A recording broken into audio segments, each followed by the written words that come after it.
Olha, e a gente não resistiu, viemos aqui para a área externa, a Maia tá aqui com nós, né, Luzia? A mascote da família também aproveitando essa lareira externa, que foi um baita negócio, uma baita construção para esse espaço. Foi. Esse é o cantinho gostoso, não tão frio como tá hoje, gente, que deve estar uns 3 graus.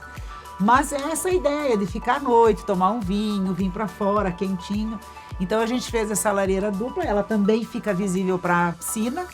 Então, Na um parte dia da que der a piscina, piscina ela é fechada. aquecida, se eu quero tomar um banho numa noitezinha mais charmosa, até dá. E a Maia não é a visita, a Maia é a dona da casa. É a dona da casa. Esta é a casa da Maia. Esse espaço ficou muito bom, porque inclusive a visão do lago é perfeita, né? A iluminação, a gente não precisa estar com a lareira acesa para usar isso durante verão e inverno. Ficou uma área externa, uma varanda ampla, confortável. Confortável, coberta, porque ela é toda, apesar do pergolado ficar aparente, ela tem cobertura de vidro e a gente pode usar o tempo todo.